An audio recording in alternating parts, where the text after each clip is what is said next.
of the United States of America and to the republic for which it stands, one nation, under God, indivisible, with liberty and justice for all. Thank you for joining us. I have one announcement.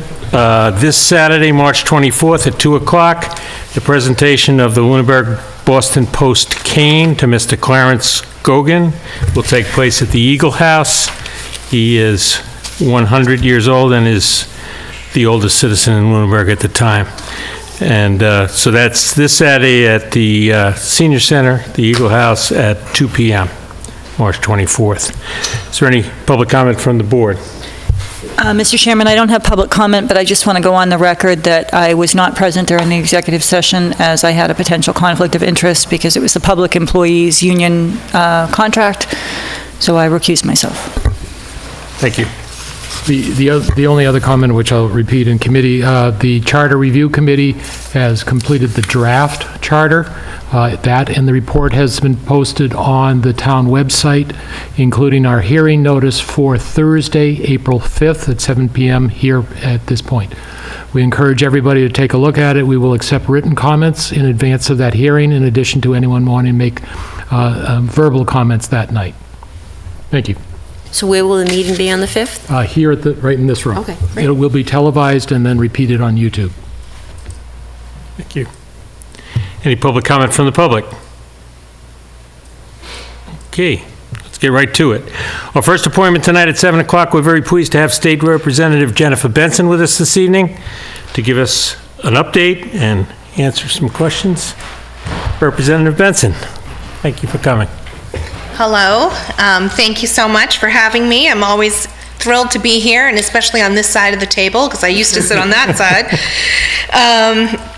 So a quick update. So at the end of July, was appointed as, moved my chairmanship from Consumer Protection and Professional Licensure to the chairman on State Administration and Regulatory Oversight.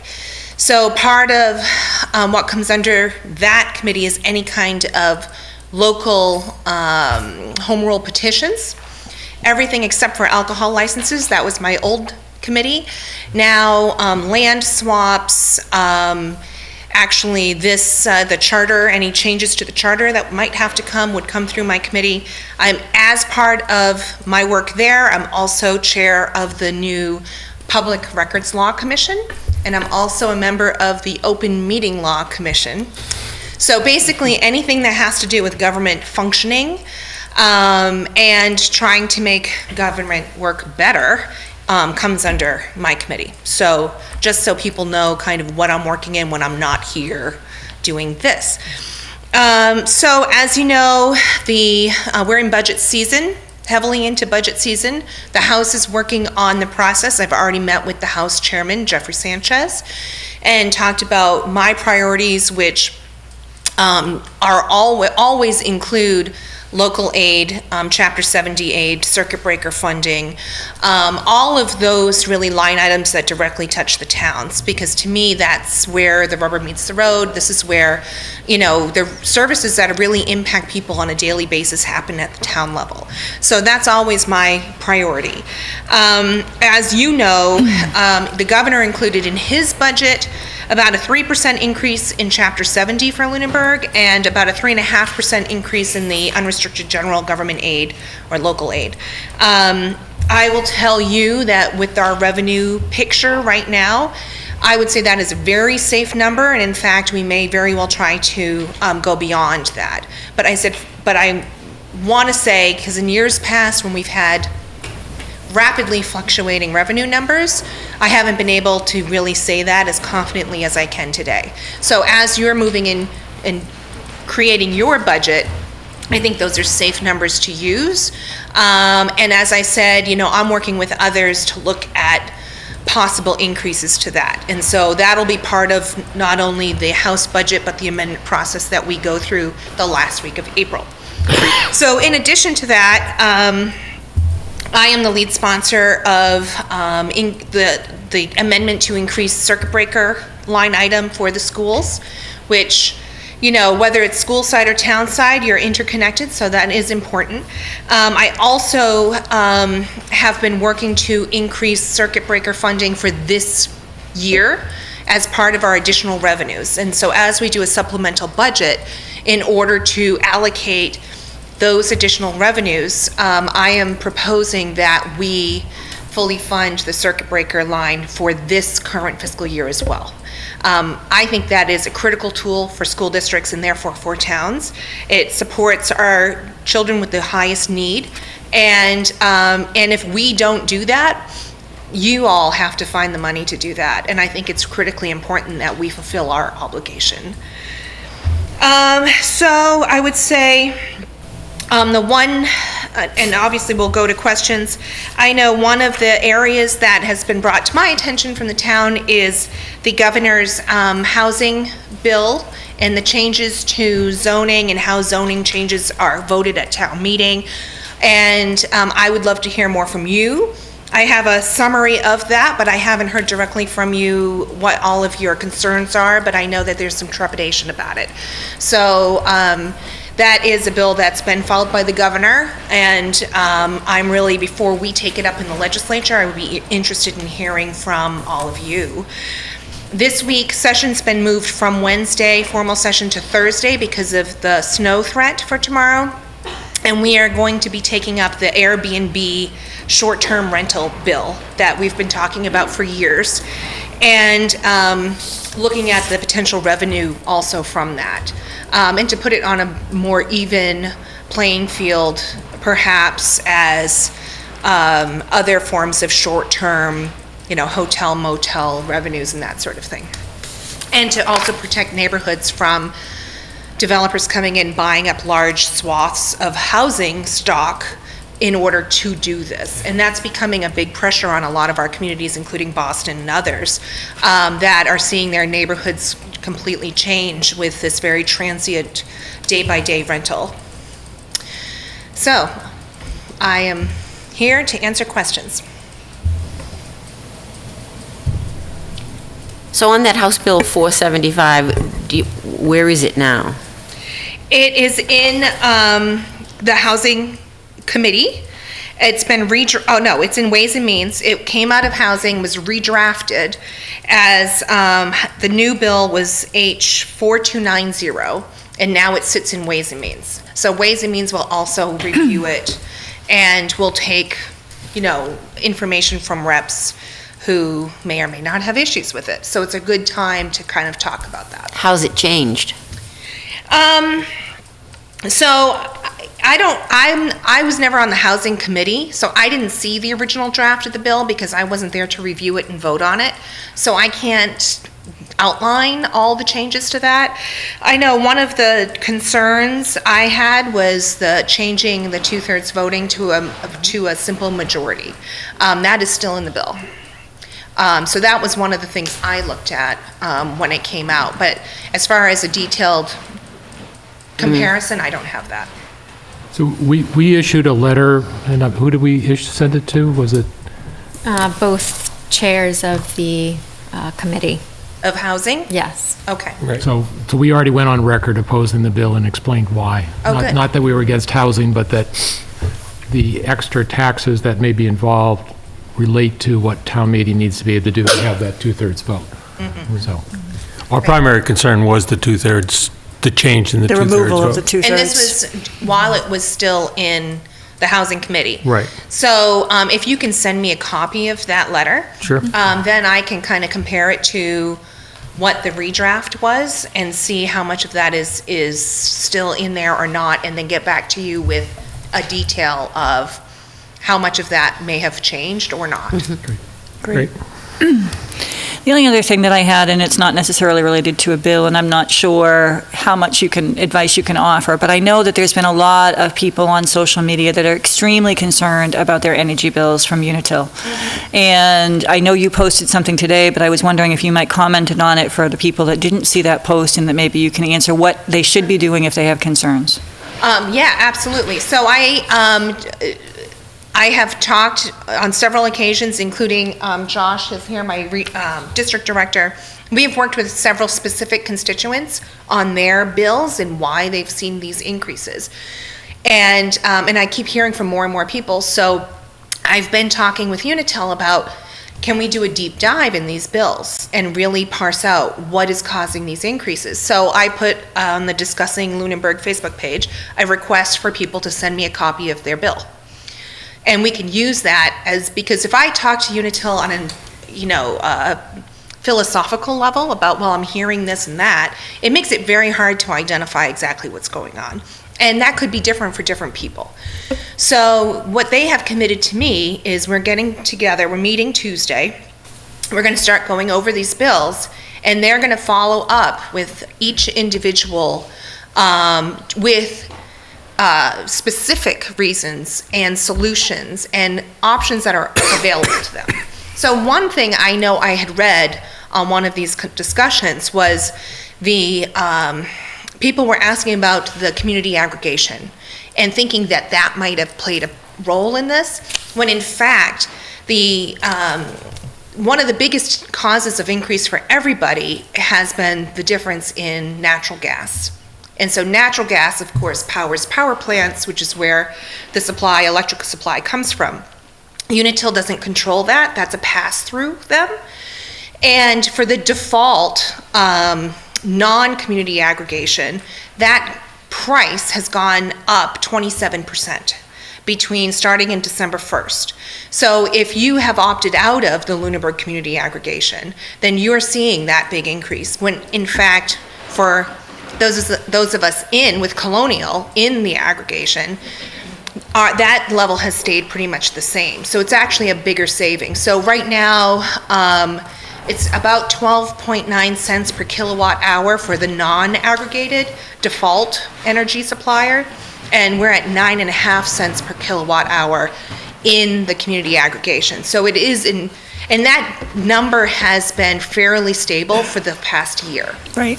So that is, I think, really, really important feedback for a lot of people who questioned what that is. And so basically what it is Lunenburg decided as a town to go shop for the best deal on supply.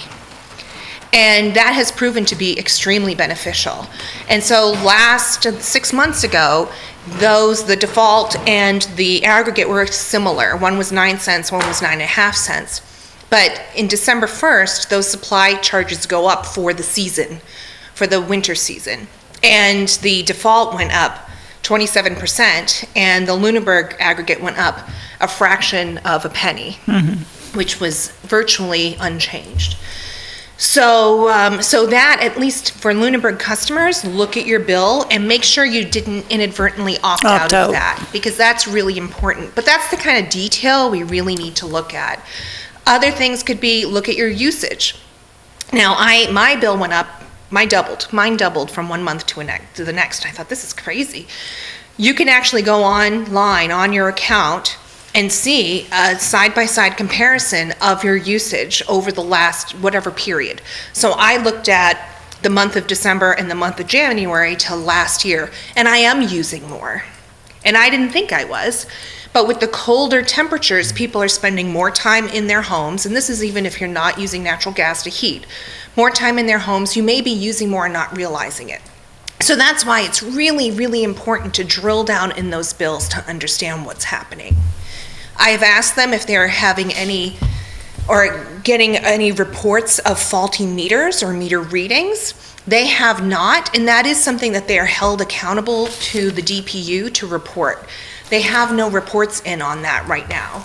So I have heard a lot of people say it must be a meter problem, and we don't have any evidence to show that that may be the case. If you believe that is the case, you are certainly welcome to call Unitil and have them come do another reading. There are also other tools you can use to check your meter. But I think using that side-by-side comparison on your usage and making sure you didn't opt out of the aggregation are two really important things. If you did opt out of the aggregation, can you opt back in? believe so. Yes. So as well. Yes, I mean, it's not a, you're in or you're out and there's no, you know what I mean? Yes, I think you can get back in, and it's certainly, if you look at the last year as price fluctuations, it's a much better deal to be in. And part of the aggregation is that the town is shopping for the best price for a generation, whereas if it's a default through Unitil, they're not necessarily doing that. So we have this tool to shop around and get the best price on the market. And so we definitely should be using that as a tool. Thank you. Any other questions? Well, we appreciate you joining us, and welcome back anytime you want. It's super fun.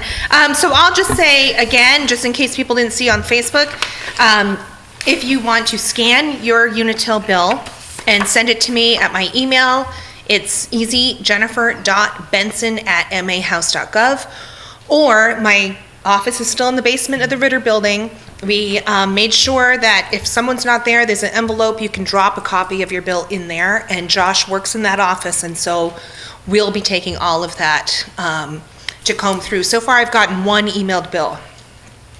Well, I want to thank you for your work on that, because I know people are very concerned, and I appreciate that you're delving into it and trying to find out what is happening. So thank you. Sure. Great. And Thank don't you. forget to charge your devices and fill up your car tonight in case power's out tomorrow. All right, thank you. Thank you. Thank you. Alrighty, our 7:10 appointment has to do with the middle school, high school building closeout. And I know we have some representatives of the school here. We do. Superintendent Combs is here. May I have Mr. Londa as well as Mr. Pellegrino? Please. We're back before you to respond to the questions that we receive as we move forward to that very exciting time of closing out this project. And again, we want to thank everybody and our citizens for the support and tell you what a fantastic educational environment you've created for our learners, and thank you for doing that. So there were some questions. I'm going to ask Mr. Maladrinos to address the IT. There were some shaking projector questions that came up, and I'm going to ask him to do it because his list of questions is much shorter than Mr. Londa's. Thank you. Mr. Maladrinos, there was a question about, I believe, in the high school collaborative space. Yes, room A130. I did provide a written response, and I'm happy to come in and give you a little more clarification on that as well. This was an issue that we had with in several rooms in the building. We had some projectors that were shaking even when there was no activity around. Everything was installed to spec, but we did go through with all the companies involved, and they actually did quite a bit of extra help diagnosing and trying different things to figure out why those projectors were shaking. We actually had a remedy in place in most rooms where the projector is now mounted to the ceiling by a rod instead of directly on the wall, which did solve pretty much all the shaking problems we had with the other rooms. A130, we noticed, does shake when the door in that room is closed or if adjacent doors are closed, but there wasn't really a whole lot of shaking when there's no activity going on. It's one room we haven't actually had a whole bunch of complaints on, as opposed to the other rooms, teachers and students alike were saying, this is crazy, we can't work like this. And the remedies did provide quite a bit of improvement on those. So let me just understand. So if the door is closed, is there shaking? it's when the door is closed itself, the actual act of closing the door. If you close it with a little bit of force, then the walls in that room shake just a little bit, and it shakes. Okay, so it's only when the door closes, not, Yes. I don't know what happened that night then, but, And we've actually done this a lot. We've tested it out with people going up and down in the hallways up above and in the same place. Yeah. Jumping around in the room above it. yeah, We no, did it walk wasn't around. this particular instance, it wasn't a quick thing. It was the entire presentation. So it wasn't just a brief. That just we haven't had that experience. I'm Well, not good. saying you didn't have Well, that good. experience, but Okay, well, thank you. Thank you. thank you. Mr. Londa's here to address the HVAC, rooftop units in particular, as well as some ceiling stains in that same room that we were talking about, and the remedy for that's already been Yeah. So I'll cover the ceiling tiles first. So we had noticed some staining on on one of the tiles in the high school collaborative space. And I think, we don't see any active leaks there. And my thoughts are that this is probably attributed to the leak that we had last February, and that we might have just overlooked it. Because we did have a leak out in the hallway on the second floor when we had sliding snow on the President's Day weekend last year, which, the sliding snow just created a really large opening, like the size of a softball, in the roof. When that sliding snow came down, it hit one of the vent pipes, tore the roof membrane, and allowed just water to come pouring in that day. So to remedy that, over this past summer, we had snow guards installed on the pitched roof over that area. And at the time, so we saw all the water in the hallway and all the damaged ceiling tiles. And that all got resolved that February. So I just assume we just missed the fact that there might have been some water that ran. Because we've replaced the tiles and we haven't had any staining since. Didn't see any indications that this has been an ongoing leak. And then we had a couple small spots that appeared as well that were in a different part of the same room. And those are directly over two exhaust ports for the science lab hoods. And so once again, that hasn't come back, but I kind of suspected that was snow blowing in. Back in December, we had kind of some very, very wild weather, and we had snow and show up in places you just would not believe. But because it's an exhaust, it's open, it does have some dampers on it, but the snow gets in it, and now it's got to go somewhere, and I think that's what those two small leaks were. So in February, we were putting up the sports banners for league, district, and state championships in the gymnasium. So we had plenty of attic stock of replacement ceiling tiles that came with the project. So we just took the lift after we finished putting up the banners down there, replaced the 3 tiles, and said we haven't had any staining of those tiles since. So I think that's the summary on that. Can I just ask a question, Mr. Chairman? Sure. In your email of February 14th that I have a copy of, you noted that snow was able to enter the roof penetrations through the smoke doors above the stage and the antenna mast on the police fire repeater. Yes.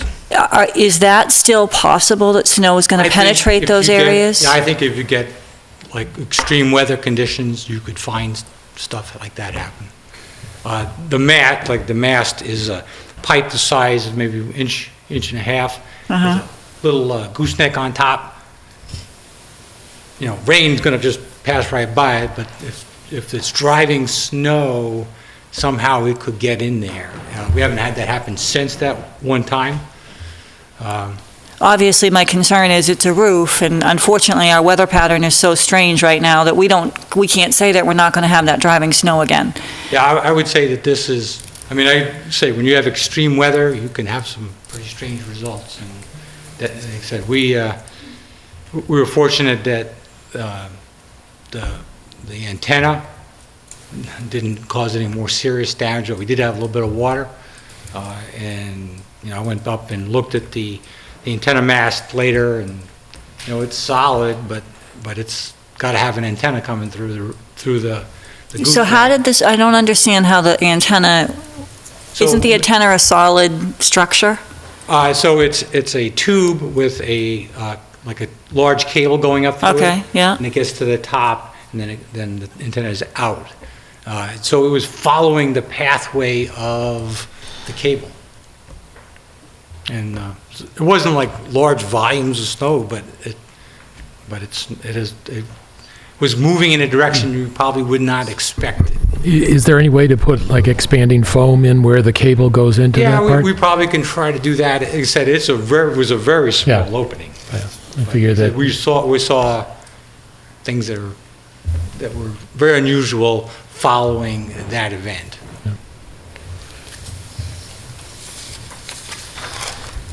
So I'll move on to the second item, which is the heating system.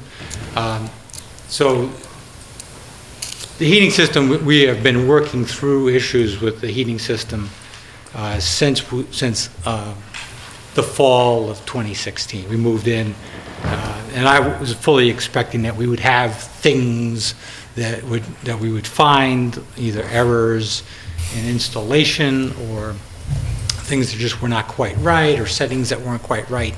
And so we've been working through this for quite a while, but and some of them are, were easy to find, some of them are hard to find, but the mechanical contractor, the controls contractor, and many of these were with the controls contractor, have been religiously following up, and we're down to just a couple things left that still have been a problem. Towards the end of the winter, last winter, we were continuing to see this issue of rooftop units that would not, would try to start at the start of the day. They would then just fail to run, and they were being protected because there's onboard protection in these rooftop units designed to protect the unit.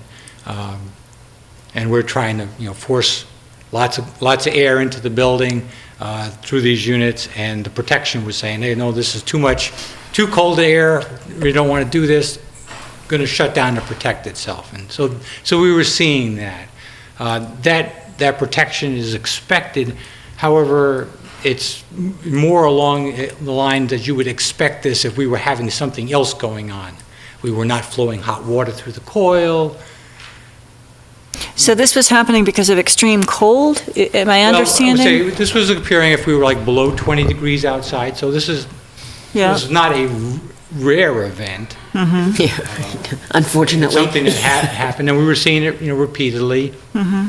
It was an easy enough thing to make an immediate fix to. Mm-hmm. Press a button on the screen of the control system. It'll try to restart again. But we would see sometimes where you'd hit the button, it would try to restart and it would fail again. Once again, because the same 20-degree temperature is out there and it's trying to get pulled into the building. So we raised that as an issue in February, March. We had a representative from the manufacturer come out, through the warranty process. They looked at the unit and said, well, it's performing correctly. There's nothing mechanically wrong. So it went back to the engineers. They came up with a solution. They put down a recommendation, and that recommendation for some reason just got lost, and no one followed up on it. So as we moved into this heating season, we got into the extreme weather we had in December. I was seeing the same issue all over again, and really nothing had happened to resolve it. I called the manufacturer. They sent out their representatives. They said, well, you're just bringing in way too much outside air to try to start this unit. They made some adjustments to the damper settings on January 8th, which has been the last time that they had failed. They've run continuously since then when we needed them. But we sacrificed some outdoor air capability, and so I wasn't really, while I was okay with the fact that they ran now very reliably, I was not happy that we were not blowing as much fresh air into the building. And we surfaced that as an issue and said, hey, look, we need a solution here. And we had a conference call with Shawmut, KMD, mechanical contractor, Control Technologies, Controls, Dakin Applied, which is the manufacturer's representative, Bela Engineering, who was the designer for the system, and we went over all of what's going on. Recommendations from Dakin Applied was, hey, look, this is not a great solution you've come up with, even though you've not implemented it. Here's what we think might be better. The engineers went back to the drawing board. They came back with a recommendation to put essentially a reset curve in that starts the outside air at a lower level, and based upon what's going on inside the spaces, ramp up the amount of outside air. And so this past Thursday, we had representatives from Control Technologies come out. They built those reset curves, put them into the control system. We've got one of the units running the way we kind of expected. The other one we're still having a bit of an issue with, having to do with it not going into economizer mode, and so we're trying to get that part resolved. So There's 2 units? RTU 1 and 8. One serves the D building, the middle school, and the other one serves the A building, that's RTU 8. So 8, we watched 8 run today. It started fine.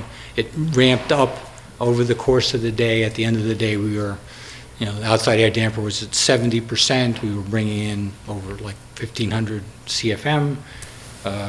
We were maintaining temperature on the discharge all throughout that time. So that's kind of what we wanted to see. So I think that would say that was a plus. That's what we were looking for. RTU1, on the other hand, like I said, never really got out of a fan-only mode, and it has to get to economizer before it can do what we expect it to do. So I've sent an email off to Control Technologies and also copied in Dakin Applied and said, hey, look, we still have an issue here we need to get resolved. But I feel if we can get the unit to get into economizer mode, that the programming that was done last Thursday should be sufficient to allow the unit to start with a lower outdoor air flow, get going, allow the unit to come to temperature, and then gradually open that up throughout the day as the demand for increased ventilation occurs. And so I think that one will get itself resolved shortly, but it's not, RTU1 I'd say is done, RTU1 still working on that one. Well, I really appreciate the update. I'm just concerned, the problems manifested during the warranty period, and based on your email of February 14th and the information tonight that I received from Town Council, it appears we've spent almost $5,000 so far chasing problems with this system. 228240 with Control Technologies, and then 1162 for labor, and then another 1,400 recently. So we've spent $5,000 trying to correct this, and we're not even sure if it's still corrected. Well, I think I would just say these are different issues. Okay. Some of them have been resolved. The issue with the RTUs, which got one of the 2, but we were going to get the other one. So yeah, there are things we've spent money on, and some of them are recurred for. I mean, there's like 18 months worth of history here, and I'm not sure we all want to listen to all of it, but to say that over the course of the 18 months, during the first year, we didn't have any, since May of 2016 through May of 2017, we didn't have any expenses. Since then, we had some things happen, needed Control Technologies to come out to help us get things back online. What were the problems? So 2 times during the warranty period, they weren't operating on the correct baud rate. Yeah, and that was following a squirrel getting fried on an electric line going into the school, which caused a major power glitch in the school. And when power was restored, a good chunk or most of the A building was now kind of not communicating properly. And part of that has to do with the way these devices are made. They're made where if you get a new device, such as a thermostat or a controller, and you put it in, it's supposed to go find the correct baud rate and just set itself. Right. Great for the installer if you throw the whole building into disarray by dropping the power out and going through some things. We found some that didn't come back to the correct baud rate, and then had to be, have power recycled to them. And so what we did with the one major expense was getting Control Technologies to come out and lock the baud rate on A building devices. So do you know offhand what was the warranty period? When did the warranty period end? Would have been May 2017. the end of May 2017. Okay, so I guess I'm still confused, because there were 2 times, the email that I'm looking at says we had 2 times during the warranty period where a group of 3 to 4 classrooms in the B building were not operating on the correct baud rate. Control Technologies recycled the power to the units and they restored to the correct baud rate. So that was during the warranty That was the period. warranty, and we didn't pay And then for that. after the warranty, in September, there was the power incident that you talked about. Yep. And that repair cost, they came out and they had to put them on the correct baud rate. So that was $22.82. Yeah, and we had Then- to lock them in at that rate. But then they came back on October to set the baud rate to a fixed rate, so that if they have another power incident, they go to the correct rate. Yeah. Then, and that was another $11.62. So it seems to me that from before even the warranty was up, we were having issues with the baud rate. And we live in New England. We know that power goes out frequently. All of us know that. So I'm confused as to why, when they were originally installed, that wasn't, I mean, it seems like since they were installed, we've been having problems with the baud rate. Maybe Yeah, well, I would say, I looked at that because I said, okay, what was in the specifications, and I didn't see anything in the specifications that said that they were going to lock them in at any one rate. Okay. Because, I mean, that would have been grounds to try to get them to cover that. But I didn't see that in the specifications.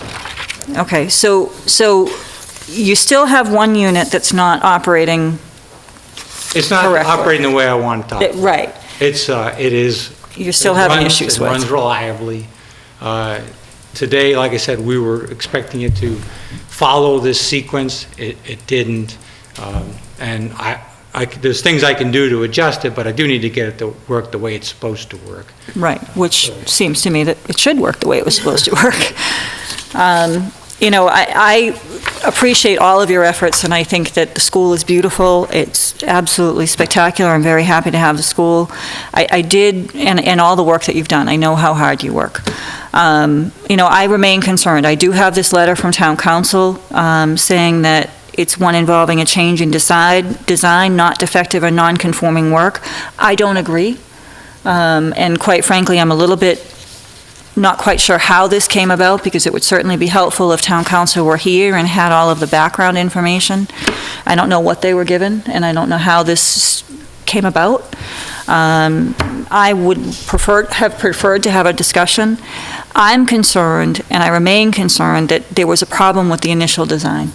Because to me, it seems that to have a rooftop that is allowing snow in through an antenna and through various areas on the roof is problematic to me.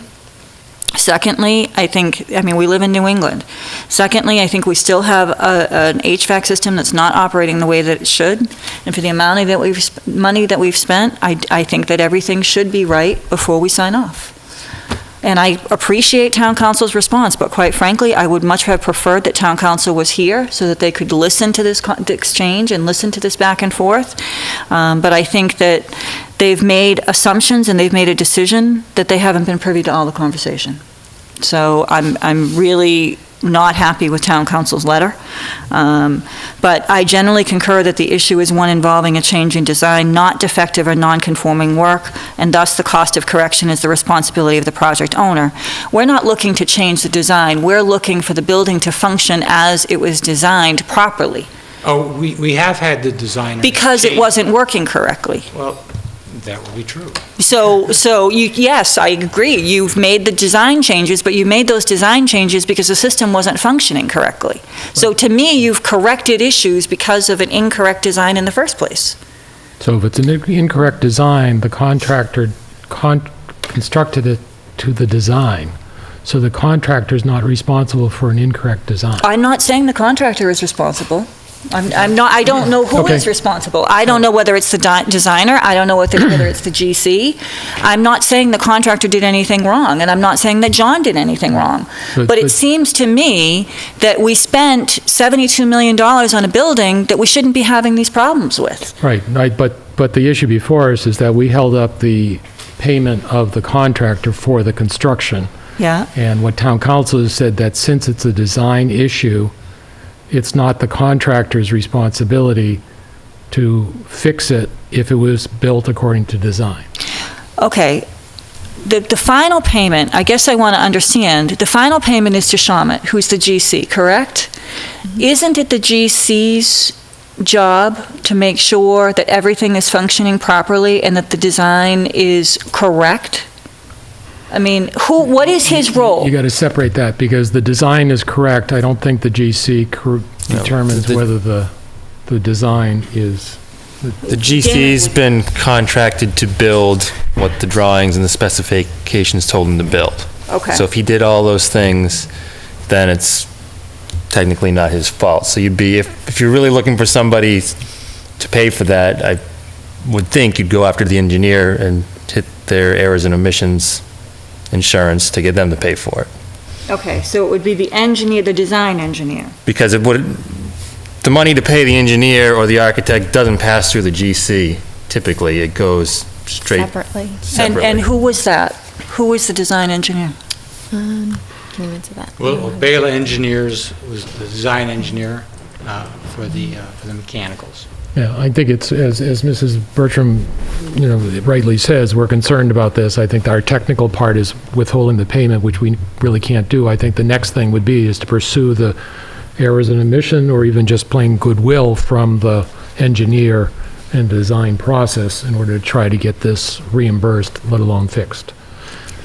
And I would agree wholeheartedly with that. And I wish that we had done that at the time of the warranty. I wish that we had, during the warranty period, when we started experiencing problems, actually went formally through that process to make sure that you weren't going to have to keep dealing with this, that you wouldn't have to say, we're still having units that are having issues. And trust me, I am not finding fault with the school committee or the school or you. I'm upset that we have a brand-new building that we're having these types of issues, and I'm upset that the taxpayers are having to pay for that. And I would suggest that, while I understand from town council that we can't withhold the payment to Shawmut because they perform the work as the GC, I do think we need to look at the errors and omissions of the design engineer on the mechanicals and try to pursue that. And I don't know who the design engineer was on the roof. Who was the design engineer on the roof? I would say that probably comes under the Tepe Associates. Okay, because I'd like to understand the roof issues. To have driving snow and to have water in the building because of that driving snow is very concerning to me. I wouldn't build a new house and think that because I have an antenna on my roof, I'm going to have leaks. So I'd like to pursue that as well. I think that at least have a discussion. So I'd like to make a motion that we, as a result of this discussion, authorize the final payment to Shawmut and authorize the chair to sign that, and to pursue further investigations with the engineer responsible for designing the heating system and the engineer responsible relating to the roof. Second. Any further discussion? My only, because I totally agree that that's the right course of action. I just wonder if it's our responsibility or if it's the responsibility of the school board or the building, or the school building committee. I think we can encourage them to do it and expect that they would come back and tell us what they've accomplished, but I'm not sure it's really within our purview. I would agree with that, but I would hope that we would get updates. I mean, the payment of the bills is our responsibility. Agreed. And my concern is that if we continue to pay bills for systems that are not working as they should, that concerns me, and I think we do have a voice at that table. I agree. I guess my motion should say that the town should follow through with the two engineers and leave it a little bit open, so therefore we can work collaboratively between the town manager and the superintendent. And I'd like to make sure that line of communication remains open so that we can be aware of the issues that are encountered and aware of the solutions as well as the cost, and hoping to work with these engineering firms to get them remediated and paid for. And it may come back to us because the school building committee has disbanded, I believe. It's no longer at a final meeting.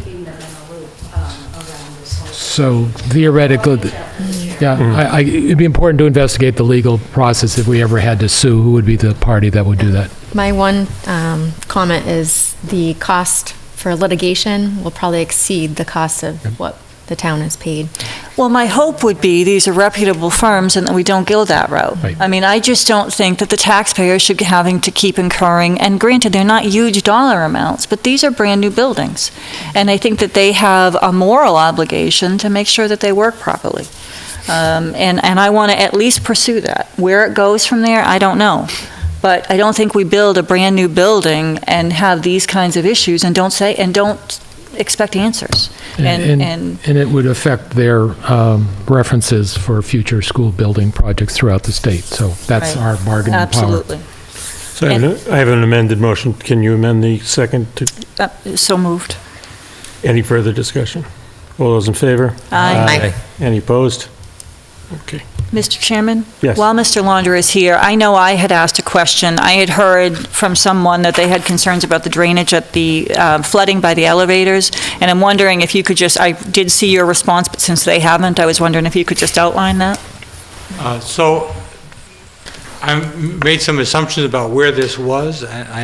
So inside the building, there's no flooding near elevators. So I'm assuming this is referring to the athletic fields and what was done with that. So in fall of 2016, we were seeing water coming off the fields, ponding near the entry driveway up into the student parking lot, and then running across the sidewalk and into the roadway before it got to a drain. But it was a lot of water, and we also saw it up at the other end of the parking lot near the vicinity of the flagpole near the athletic fields. And same thing with water coming off the field, running over the sidewalk out into the roadway. And so in response to that, we had the landscape architect come out. We had representatives from NV5 and some, I think, Powell Stone and Gravel were also out, and they looked at this and said, well, okay, well, yeah, it's a lot of water draining off. We could put in some additional drainage. They did. They put in some subsurface drainage along the edge of the field down near the roadway to pick up water that was coming off the field and ensure it did not then roll over the sidewalk and out into the roadway. And they also put some on the other end, and that has pretty much stopped that activity on both ends there. We do get water that drains off of under the bleachers, down the stone. There's a stone wall near the elevator, so that's why I'm assuming this is what we're talking about. That still happens because the snow and the rain has got to go somewhere, but the big ponding issues and the drainage over the road, that was resolved this year. It was substantially better. I didn't see any ponding, and I didn't see the kind of large slicks of ice that were created last fall. Thank you. This paperwork includes the closing out of the school project for MSBA. Did your motion include that, or can I get another motion? Because that was the thing that a previous vote that we Exactly. voted not to execute, so we're effectively voting to execute it. Okay, so I will sign that on our behalf. Great. Thank you. Thank you very much. Thank you. Our next agenda item is a town manager appointment for a full-time police officer, Jacob Chance. This is a town manager appointment, and I assume the chief is going to speak to us. He is. How's it going? How's it going? Chief Marino. Evening. Here in front of you again to recommend Jake A. LaChance for an appointment to the position of full-time police officer.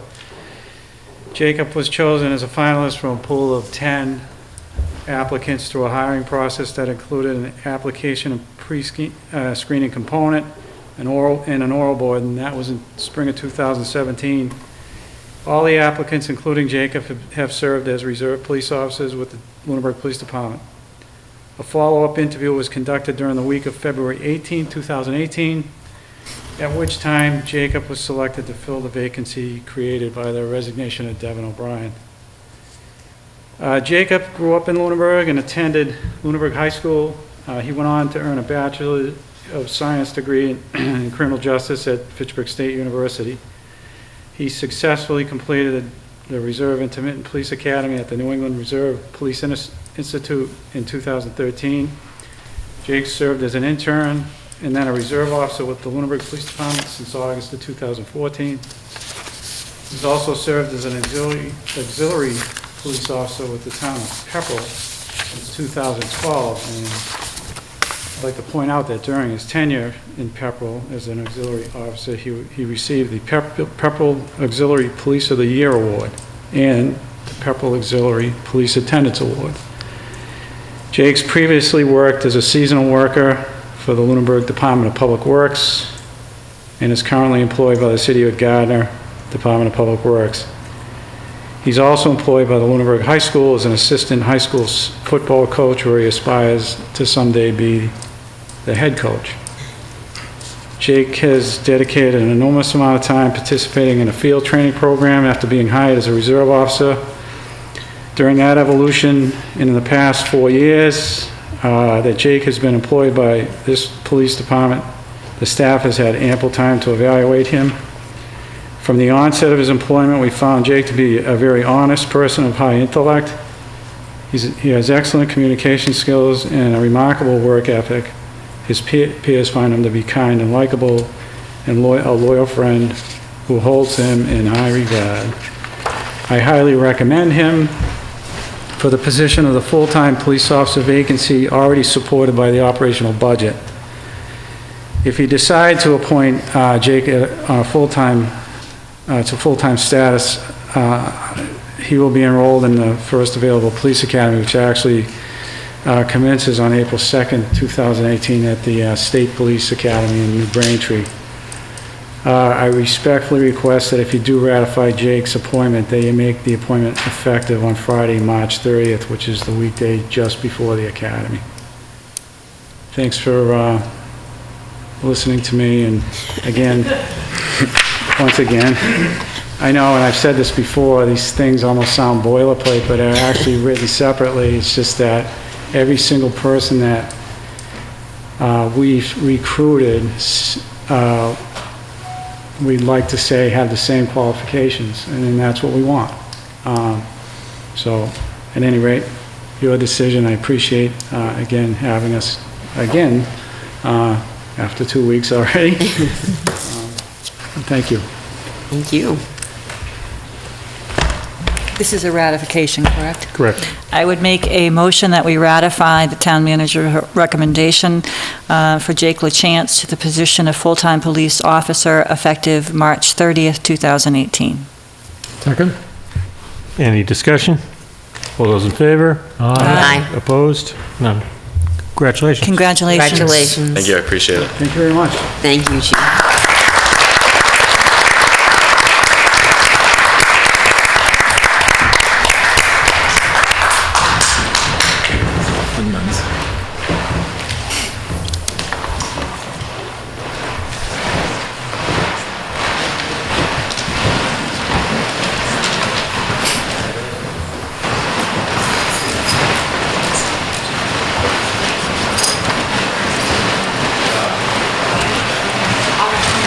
Okay, our next item of business is the town manager report. Couple things to report on tonight. The Earth Day event that I reported on at the March 6th meeting, organized by Kim Mayhew of the local 4-H, that will be held on April 22nd from 1 to 4 p.m. Utilizing Memorial Drive, is now going to be held at Wallace Park in the basketball court area, which the Park Commission approved on March 15th. Ms. Mayhew asked for participation for a volunteer booth to hand out talent bank forms, and I believe the Stormwater Task Force will be selling compost bins and rain barrels at that event as well. Is there a rain date There is no rain date. for the rain barrels? I knew that you thought that there was an issue with parking. Has that been resolved? They don't think there's going to be that high of a turnout to cause a parking issue. And you were going to offer town buildings for bathrooms. Are they going to get a little comfort castle or something? There will be no bathroom facilities for the event. So, and that I was have to tell you, that's a little concerning to me. I mean, if you've got kids at a birthday event, you need a bathroom. A 1 to 4. You know, just bring in one of those portable things. Walk down to CVS. I would like to see them have a porta potty or something. I mean, Oh, I think they brought this to the Park Commission. I would assume the Park Commission Okay. would do their due diligence on what's Okay. required. okay. I would be willing to man the talent bank form thing unless somebody else wants to go. Yep, and I'll make sure the stormwater task force I was is waiting there. for that, thank you. Last evening, we held a business town partnership meeting at 6:30 in the library. The first half of the meeting was a discussion amongst the Lunenburg business owners on ways to promote local businesses, including a presentation by one business owner on a proposal to have the group host an event the day after homecoming. There was also a discussion on the level of involvement needed by various business owners to form an association. I've reached out to the Groton and Townsend Business Associations and hope to have them lined up as guest speakers for the April meeting, a date to be determined. Is that the day after homecoming, or was it? The day after homecoming. Really? Okay. Yeah, at first I thought what I read initially was the same day. Did they change that? That was the initial proposal. fair enough. Changed it. Although formal approval for the district local technical assistance request has not been formally approved yet, Montechusett Regional Principal Planner Karen Chapman was present to discuss with the group the development of a business brochure that will link back to the town website business directory and other relevant information such as recreational areas and events in Lunenburg.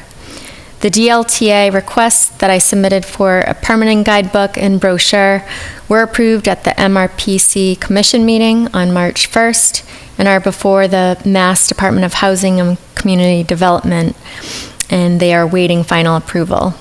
The final approval will be announced before the next Business Town Partnership meeting in April. Just a reminder on the annual town meeting schedule. On the board's agenda tonight is to review draft articles for the annual town meeting that are either already submitted or have been informally discussed with me but not submitted in final form. The deadline for articles to be submitted, including citizen petitions, is Thursday, March 22nd at 6 p.m. Due to the cancellation of the last two Finance Committee meetings, the Finance Committee will be beginning their meeting at 6 p.m. on March 22nd, and we'll hear presentations from Public Access Cable Committee, Monty Tech, the school, DPW, sewer, debt service, administration, and unclassified expense budgets. The public hearing on the budget will be Thursday, March 29th, and the Finance Committee will vote their recommendations that evening. The Selectmen will meet and vote their recommendations on Tuesday, April 3rd, and the warrant will be sent to the printer that week to be mailed to every household. RFP for architectural and engineering conceptual design services for the Regional Animal Control Facility. A request for proposals was sent out on March 2nd with a deadline for submission of March 19th. We received one proposal from Roy S. Brown Architects of Wilbraham. The proposal will need to be reviewed to evaluate that they met the criteria outlined in the RFP and that they can perform the services requested. Upon award, I will work with the Police Chief, Townsend Town Administrator, and Townsend Police Chief and the architectural firm to complete a feasibility study, conceptual design, and cost estimate for a new regional animal control facility. Has the location of that been determined, or is that part of the feasibility? We have discussed a location. I've met with the police chief and the fire chief at the public safety building, as well as Matt Merrow, the conservation administrator, to talk about location in the back of the public safety building. And we found an area that would fit according to the How plans. big is that area? Do you know off the top of your head? Off the top of my head, I do not know. Okay. That sounds like a reasonable place. And that's all I have. Thank you. Okay, old business, an update on plowing of the sidewalk on Mass Ave. There is no real update on this topic tonight. I've been playing phone tag with officials at Mass DOT. They are aware of the location, the proximity of the area we're requesting, so they've been delayed as well with the snow the past couple of weeks. Okay, discussion on the economic development survey and next steps. So in your packet, there's a lot of information that came back as part of the economic development survey. I can just go over a Sure. quick summary. We received 202 responses to the economic development survey. A few highlights that I found from the survey are that a majority of the respondents were between the ages of 35 and 49. They feel that the small town feel and education system were the most important qualities about Lunenburg. Almost 72% were in favor of modest business growth in town, prefer focusing on a farmer's market and agricultural development, and would prefer to see development in the Village District, Summer Street, and Mass Ave area from the Fitchburg line to Chase Road. And a number of comments would like the sidewalks addressed, as well as address rising taxes. Can you just say those locations again? They were the Village District, Summer Street, and Mass Ave from the Fitchburg line to Chase Road. Mass Ave from the Fitchburg line to Chase Road. Okay, but not up Chase Road. No, that wasn't one of the Okay, options. okay. Nope, that's okay. Thank you.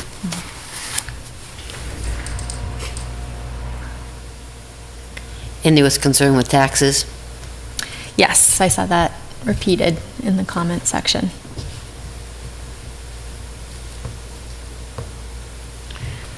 Okay, so I guess the discussion is what are the next steps? There was, if you dive into the data, there was an awful lot of comments besides the numbers, quantitative data. There was a lot of comments. Some of them were contradictory. People wanted A and B, which were mutually exclusive, et cetera. So there's a lot of good information in there. I don't know relative to setting expectations exactly where we go with economic development. I think one of the things that we have to be careful about is there was an abundance of comments about taxes, and I'm not sure, given the potential for economic development in our town, that we're ever going to do enough of it to really offset or change the tax structure. I mean, certainly We probably it wouldn't would want to bring be in that. tax revenue, but it's probably not going to lower residential. It's probably not going to lower the residential tax burden. Right. The theory is that it would theoretically handle some of the additional growth that we need for Right. additional Exactly, fire, exactly. police, other services that we know we need, as opposed to having Without to raise- increasing the cost of the services, it would be a tax revenue without the cost associated. But I think what this, as is true of any of the town surveys, is an indication. It's not the final. It's just giving us data that goes along with the entire economic development study that we need to continue to do. And there were just a little over 200 respondents, right? Which is what we always find, so it's not definitive by any means. It's the couple hundred people who pay attention and, want their voices heard, which is great. So I think it goes into the mix of the continuing work that we have to do on economic development. But the which is question is, what are the next that steps? It's not going to be a clear path. I think we need to, I mean, you could pick some, like, for instance, the farmer's market agricultural support got a lot of support. Theoretically, that was the highest number for economic thing. So what are the things that we could do for that? Well, Recreation was another part that was there. We've talked about the trails and other things.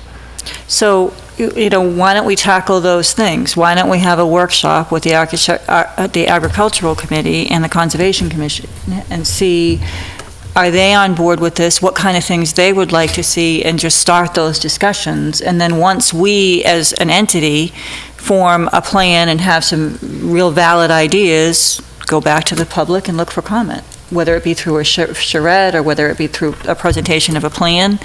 But given the responses, the interest in agricultural, the interest in recreational opportunities, why don't we start those discussions and have a workshop? Or possibly an open house with farmers to see how, or farmers or crafters, or to see how we can help. What are their ideas? What can we do? But I think we've got to keep moving. I don't want to lose the momentum that we've had.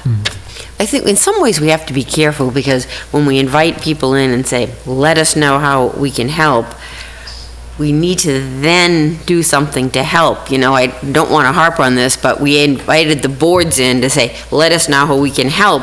And they said, we need help with the minutes. And we haven't been able to do anything about that, you know, and it's, so if you're inviting people in and saying, well, let us know what we can do to help, we have to be ready to think of things we can do. Right, but we still have the issue of what we're going to do with these buildings. So whether we tear down the primary and make green space and make a farmer's market, is that what the Agricultural Commission thinks is the best thing to do? Is that there? Because we still have to keep moving forward. So, you know, I think we have to come up with a plan as a community. We've solicited input, we have some good input, we've had some good input from the charrettes. Let's keep moving. And the two boards that are biggest impacted, well, actually there would be three, which would be Parks Commission, Conservation, and Agriculture. And let's have a discussion and share this data with them and say, you know, there's a lot of interest in improving recreational opportunities and improving farmers markets and agricultural opportunities. What do you guys think about this, and what do you think makes sense? And then but we have to come up with a plan. I mean, the only way we come up with a plan is to actually sit down at a table and come up with one. Are you thinking of having all three of those groups at one workshop? I would like to. I would like to have just an open discussion. I don't know. See, I'm not sure. I still go back on economic development I'm not sure we've gotten a clear signal from the town that they want us to do economic development. When what we have here is, of the 200 respondents, a majority of them would prefer farming and recreation to the other three choices we gave them. All right, but I'm still concerned with, does the town want a concerted effort towards economic development driven by the town? Or is this something that we can say to the business community or potential business community through the brochures and the website and some other things? If there's a passion, if there's an interest, what can we do to help you get it off the ground? If the Agricultural Commission thinks it's a good idea to do something with the farmers market. Well, and I guess I understand what you're saying, but I guess I don't know that I agree. I think we've overwhelmingly heard from people, whether it be at the charrettes, and granted, it's a small subset, and unfortunately, that is the way it is. In any entity, there's a small group of doers and participators, and then people that don't participate. But I think the reason we did this survey was to get an idea. We have the primary school. What are we going to do with that building? Look at the Earth Day, the 4-H, the people that are looking for space to do activities related to agriculture. We were a farming community. Just look at our town seal. We have land that's available. We have vacant space that we're not doing anything with that's costing us money. And to me, that's part of our plan, whether it be economically, I mean, are we going to sell the land? Is that our proposal? Is it? Oh, I think that's part of our infrastructure plan, and I'm all for spending a lot of time on figuring out what to do with that. I think they're tied. I'm not sure they are. But see, the other thing is that when we talk about business growth, the largest thing was they supported modest business growth. It was the lowest was large business growth, and the next was no growth. Right. So overwhelmingly, people believe there should be business growth. So when I talked about farming and agricultural and recreation, that's one component. The fact is, since there wasn't one leader, I think we need to do it all. Now, the fact is, how do you break it off? And so maybe you say, this group of the Farmers Agricultural Committee, Park Department, Conservation, you go off and do this part with some support. And then over here, we need to do some other economic development discussions. What are we doing with, I mean, the planning board's still doing a lot of work to update its zoning, so that's another component that's being in the background. So I don't, what I took from it was there is no silver bullet, which I knew that was going to be the case. There is no one thing that's going to solve it for everyone, and I think we need to continue looking at everything. The partnership process with the flyer and other things like that is building a constituency of business owners in town. We're going to effectively train them for how do they come to us and talk to us about what they need, as opposed to us telling them what they need. Right. So I think we need to do, I think this, the center common, things like that might be good, but that, I don't consider that economic development, other than you're supporting the farmers, as opposed to a direct thing, where can we do things that will actually create more jobs, create more tax revenue? But I'm not saying don't do that. We really need to do a lot of things. And we need to prioritize which ones, and it may mean that we need to do another survey of only having 2 options instead of all the options. And when I say they're linked, I think they're linked because if you read some of the surveys, they want recreational opportunities and they'd like a farm-to-table restaurant. Well, the farm-to-table restaurant is a business opportunity, but we need to build the facilities that's going to want to generate that farm-to-table restaurant. So that's why when I say they're linked, I think that they are. They want more recreational opportunities, whether it be hiking trails or bike trails. Well, if we had a brochure that said, come to Lunenburg, look at the hundreds of miles of trails that we have, then that might attract business opportunities and retail space for shops that are going to support that recreation opportunity. To me, they are linked. You have to make yourself, if we want to enhance our recreational and farming, and we want to help our farmers, the way you help your farmers is by helping them to sell their product. So I think it is a partnership. And I think that the economic, when we talk about modest growth, I think we're talking about economic opportunities that help support those activities and those values of a farming community and an open space community. But I kind of agree with Jamie. The town is not going to open a farm-to-table restaurant. That's what I just said, Phyllis. We have no ability. I just said that. We have no ability to force any one of these things to happen. What we have the ability to do is create an environment where possibilities exist. Exactly. And when it comes to open space or something that contributes to the life of the town center, I mean, the town does kind of control, if you want to do something related with trailheads, we control the conservation land near the trailheads. If you wanted something nice in the center of town, whether it be for 4-H or farm to table or something like that, we control the area that could allow that to happen. Exactly. So I think it does kind of feed into the reuse discussion as to how can we help make the framework, give people the ability to make things happen. When we were at the workshop at the Bull Run, I can't remember which secretary was there, but he was saying... Jay Ash. Yes, Jay Ash. He was saying, you need to get people. You know, I hadn't thought about it that way, but to have a vibrant community, you need housing. You need people there who will participate and go to the restaurants and use... We have a lot of housing. We have plenty of housing. We've seen a tremendous growth in housing. There's plenty of people in Lunenburg that can use those restaurants. I think he meant, living more closely in the center. Walkability. Well, and I would disagree with that. I would disagree. I mean, right now, there's a lot of people in Lunenburg that go to the restaurants. We have an incredible restaurant revenue coming in on the meal tax, and many people that go, and that's one of the things we saw, is that they would like to have more restaurants. I know that I go out at least once every other week, and I'm going to other communities most of the time. So I disagree that we don't have people that would use those facilities. I think we would have overwhelming support from our residents for those types of things. But the bottom line is, it's up to us to build the framework for the business opportunities to want to come. If we don't, when we I've gone to numerous economic development seminars, and they all talk about, you need to identify what your strong traits are and market yourselves. And what is our market? Well, we're hearing from the people that have responded and from the charrettes, our market is focus on our farmers and focus on our open space. That's what we're hearing.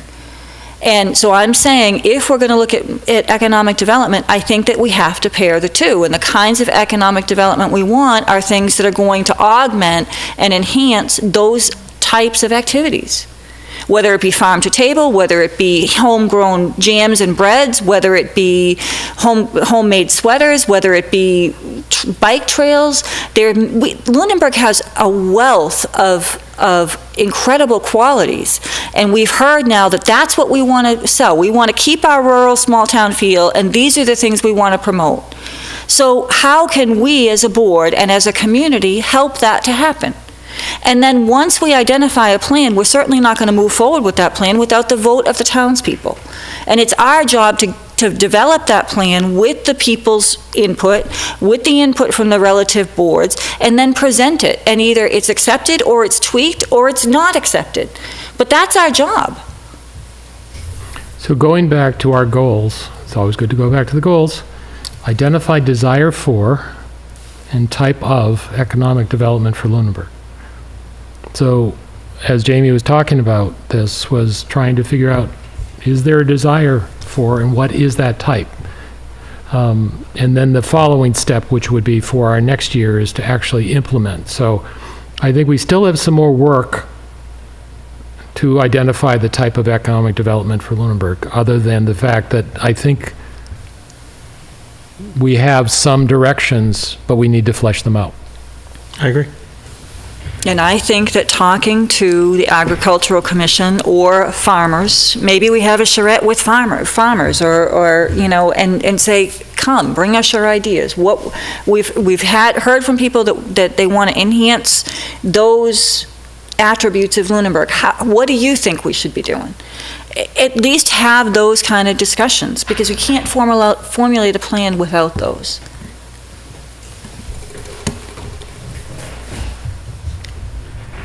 Mr. Chairman, I don't know if you want to, there's someone with their hand up. We'll take public comment at the end. We got a pretty full agenda at the moment. So I think that, it continues to be one of our goals. I think we do have to flesh out what next steps are. I just feel uncomfortable with terms like overwhelming when you're talking about 143 responses. Okay, but yes, it's 143 responses, but there's also been many people at the charrettes who've echoed those same things. But the same people come to all the charrettes. But that's okay. Okay, but that's okay. What do you want to do? Not do anything? If that's the people who come to town meeting. I'm saying, I'm agreeing with Jamie that calling it overwhelming is a bit of an exaggeration. Okay, but doing nothing because we don't have enough voices is not an option to me. But 43 people said they wanted to do nothing. Okay. I mean, that's almost overwhelming. Okay, so we're going to just continue to let the buildings fall in. No, and let's not confuse the two. Well, I think they're tied. I'm not talking about the reuse discussion. Well, to me, they're tied. But for this survey, the reuse was not part of that. This is keeping the broader concept of government. But I think the fact is that we have an indication of what we're doing. And if you think about what's our largest number of people who come out to town meeting, it would have been for the school. We had over 200 people. We don't normally get that for an average thing. If you have 150 people at town meeting to vote, that's going to be the people that are going to control the future of Lunenburg. Those are the people we should be talking to find out what's going on. At the same time, we have the responsibility to reach out beyond that. And I think that we need to have, I think there's an indication that there is support for economic development. And until we tell them what it's going to look like, people will or will not support it. Exactly. But we need to move forward. We have to say, this is what it's going to look like, and this might be next to your house. Do you support it? That's the detail that we have to get down to. I agree. And it's going to be a slow process. I mean, it's not going to happen overnight. But what are the kind of things that we can do now that would promote economic development, and what enhancements can we do? I mean, we have a lot of vacant space on Summer Street and a lot of vacant space here in the village. If we were to enhance and make a true farmer's market, Is there a retail entity that would want to open a shop to sell those farmers' goods? Is there, if we enhance our, with conservation and with the parks, enhance our recreational opportunities, is there a retail entity that would sit and say, hey, you know what, this is really taken off in Lunenburg, I want to open a mountain bike shop, or I want to open an outdoor sporting goods shop? Because we've now created an environment that supports that activity, and we can now move towards economic development. And I will bring us back to the charter, since we've been living it for so much. The planning board shall make careful studies of the resources, possibilities, and needs of the town, and shall make plans for the development of the town. The board shall make a comprehensive or master plan setting forth in graphic and textual form policies to govern the future growth and development of the entire town. So we need to remember that we need to get the planning board involved and the sewer commission and the other parts as well. But that's what I'm saying. There is no one thing. I think we need to divide and conquer and figure out the different places to go out there.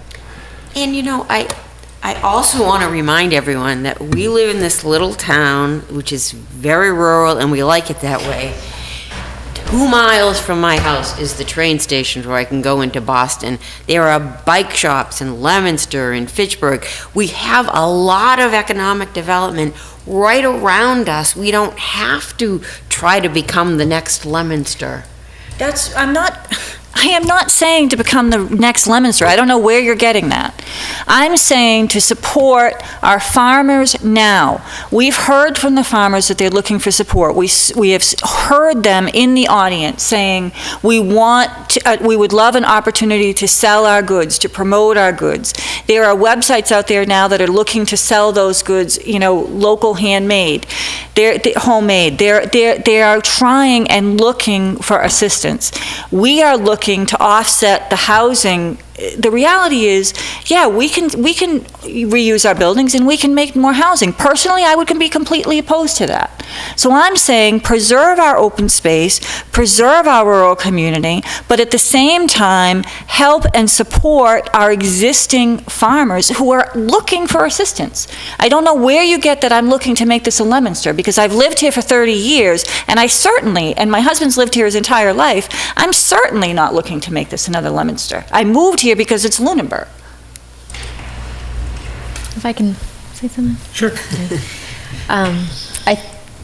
I've heard Secretary Jay Ash speak as well before at other meetings, and one thing he said that stood out is you need to focus on one thing at one time instead of multiple. You're not going to tackle multiple large projects at once.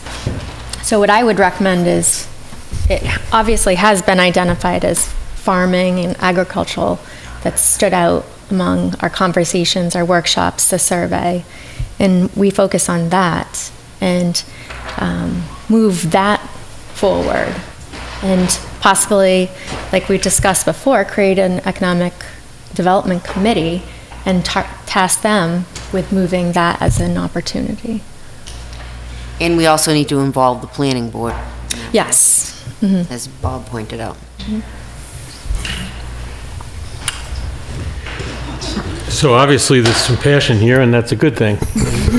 Maybe that's a workshop topic in the very near future, but I think we do have a lot of data. One of our other goals was to improve public satisfaction through community involvement and public outreach, and we've certainly done a lot of that, and now we have a lot of data. And we have to determine. And I like Heather's idea of focusing on one thing, and agriculture to me should be a priority.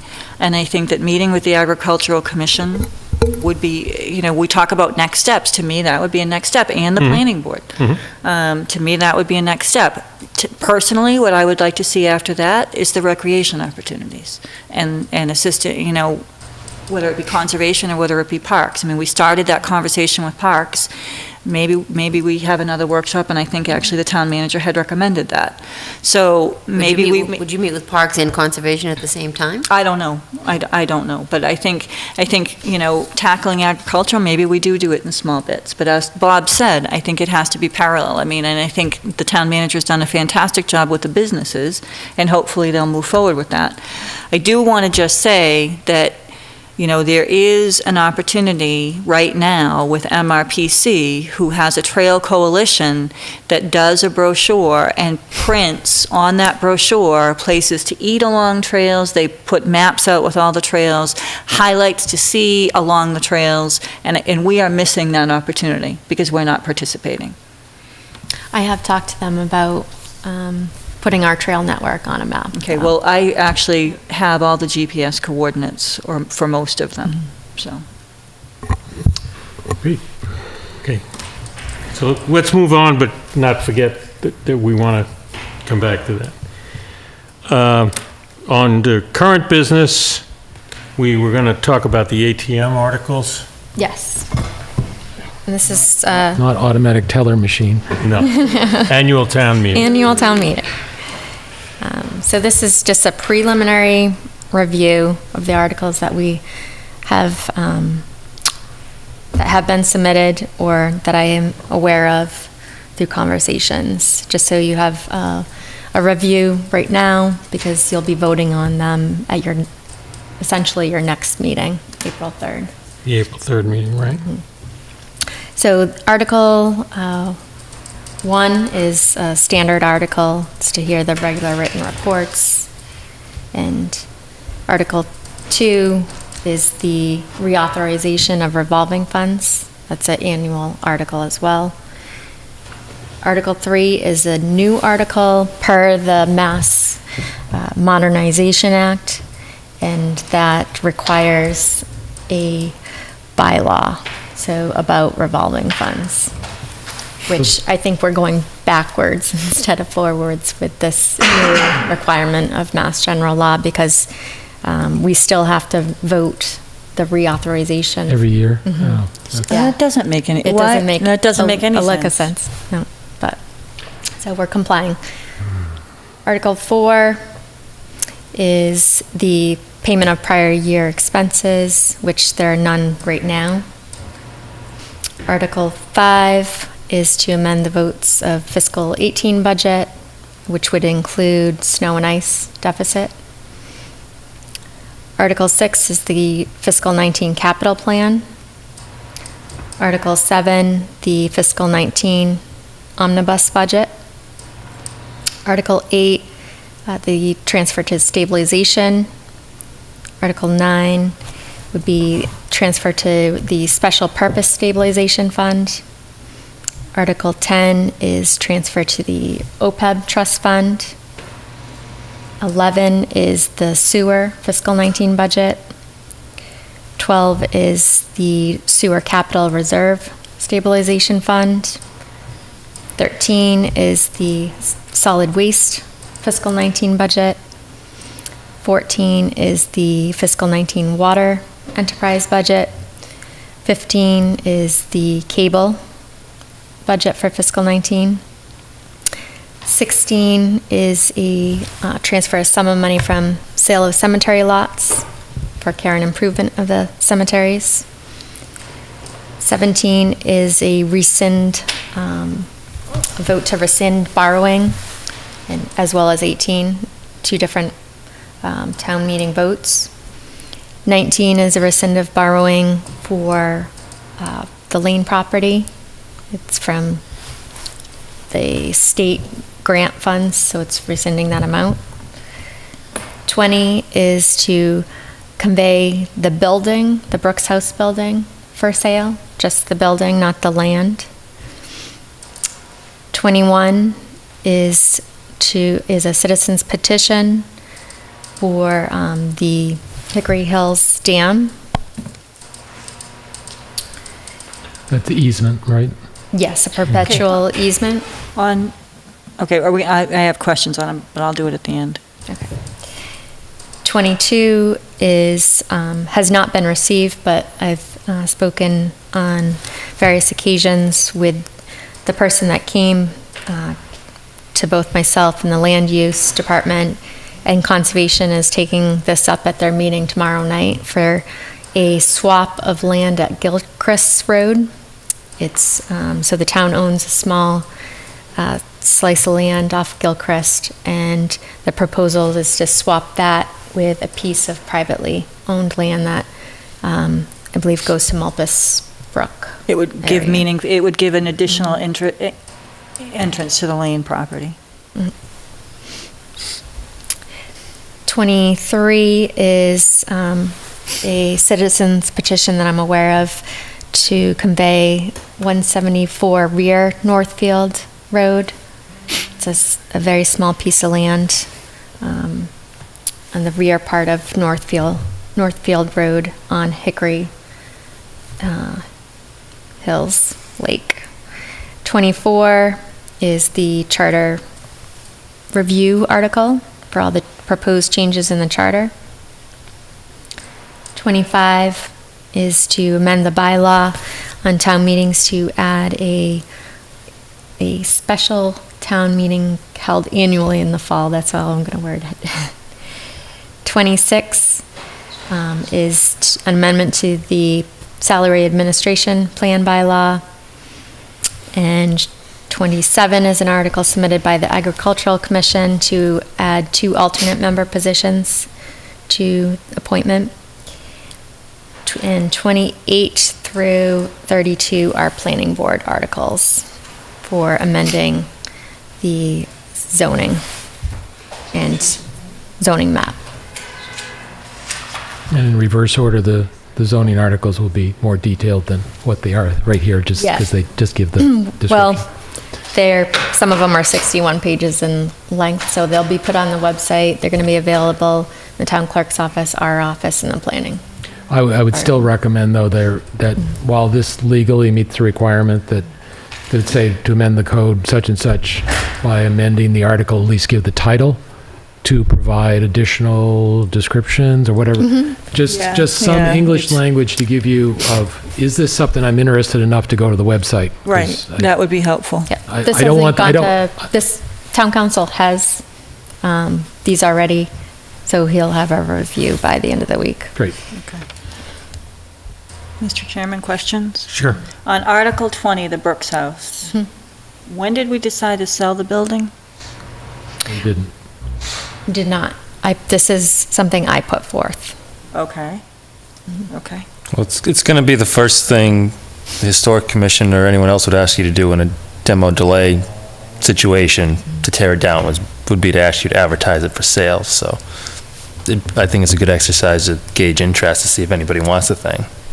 Okay, and all of the articles say Board of Selectmen and Finance Committee recommend approval? That's just standard in there. Will be amended once the votes are taken. So to be clear, through the charter, the custody of the buildings is your call, and then we just make a recommendation? Okay. On Article 21, I have a question as to our ability to vote. I actually am part of this article, so I signed the citizen petition and actually drafted the article as a member of the Dam Committee for Hickory Hills. But my question is, there are 3 members on this board that are Hickory Hills residents. So is there a potential conflict? So if we could check with town council? So we can vote as citizens, I'm just not sure that we can as board members. So if you could check? I will. If it helps, I'm not a shareholder in the... It doesn't matter, you're a property owner. It goes to changing how you do your disclosure and how you make your determination of whether it's and then whether it turns into necessity. Rule of necessity. And I actually did have a conversation with town council, and before we went to conservation on this project, I did file a disclosure at his suggestion. And I explained that there are other members on the board, and he said we may need to invoke the rule of necessity, but if we could just get a refresher from him on this? And the other alternative is the Board of Selectmen does not take a position. Right, right. I mean, that's always an option. And then the 2 remaining non-involved people could express their personal opinion.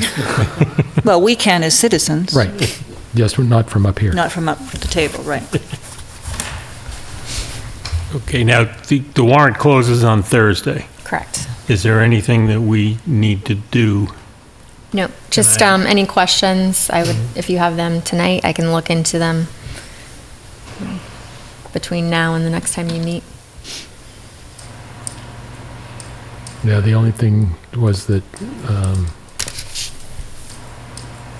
to expand the zoning articles to just give an idea of, I don't want the tick and ties the way we did with the changing from the,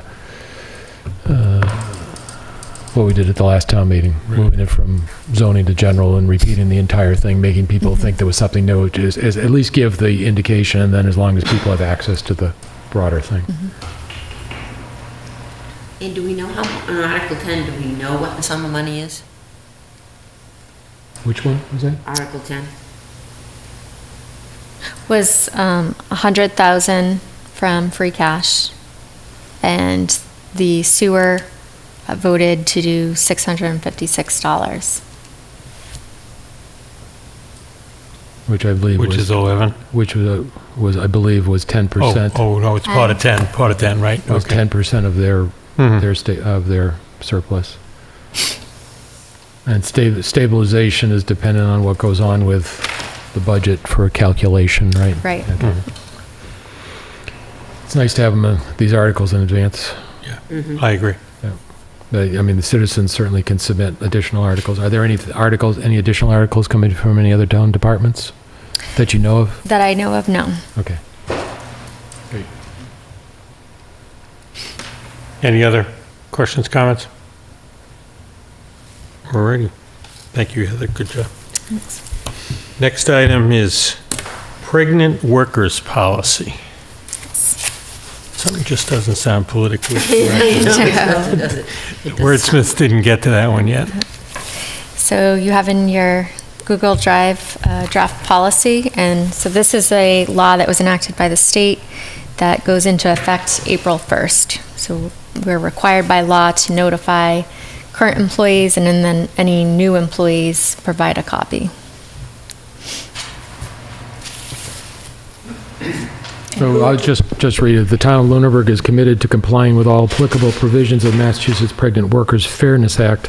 It is the town's policy not to discriminate against any employee based on pregnancy or a condition related to pregnancy, including but not limited to lactation or the need to express breast milk for a nursing child. Consistent with this policy of non-discrimination, the town will provide reasonable accommodation for an employee's pregnancy or any condition relating to the employee's pregnancy unless an accommodation would impose an undue hardship on the town. Procedure for obtaining accommodation. Employees who believe they need a reasonable accommodation for the pregnancy or a condition related to pregnancy, including but not limited to lactation and the need to express breast milk for a nursing child, should contact the town manager. The town encourages such employees to come forward and request reasonable accommodation.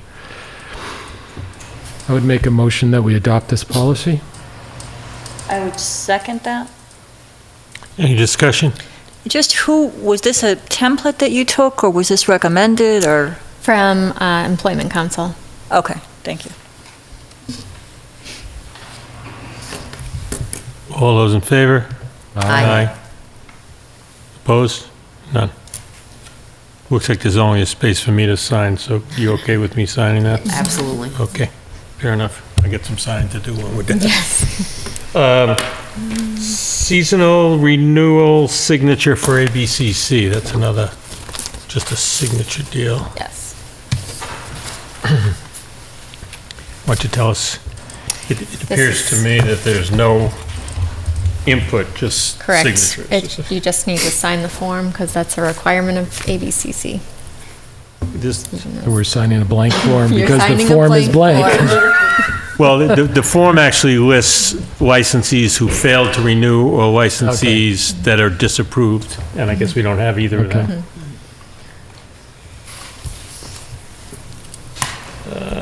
That's for the ABCC. Now, the next item is a discussion on whether social media should be a workshop or agenda item. We currently have April 10th reserved as a workshop. for the specific purpose of talking about social media. And the question is, do we need a full workshop for that? Can we make it an agenda item? Is it still a hot enough topic for us to talk about? And I asked the town manager to just kind of tell us where we are on. Well, as you're aware, we have a policy in place. I think there was one question raised about posting on town sites, and that was the only thing I was aware of that about regarding social media. If there's I see, posting to town websites. correct. So if there was a whole host of other questions or concerns or topics that you wanted to address at that meeting, I could see doing a whole workshop. But if it can be more of an agenda item, if it's just limited to that. I also want to make sure that at least I understand if town employees can post as town employees to other websites representing the town. It's to other sites. You know, as opposed to not, like, you know, that About Lunenburg thing. If town employees can post to that in their capacity as a town employee, or if they use the town website. Well, that I think was the original That- right. discussion, is Yeah. That was the- how do, you know, the police have a Facebook page, the fire has a Facebook page.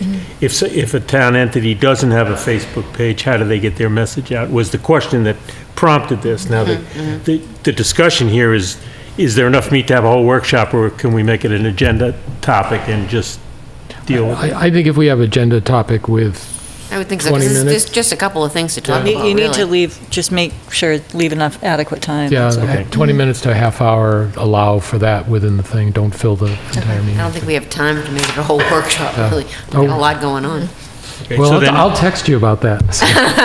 Oh, no, I can't. No, I was just going to say, he didn't really say that. That's why I said it. So then the question becomes, on April 10th, do we want to have another topic as a workshop for this month? And I don't know what the possibilities are. We had lots of workshops we wanted to have. Can we Right. just pull one of those?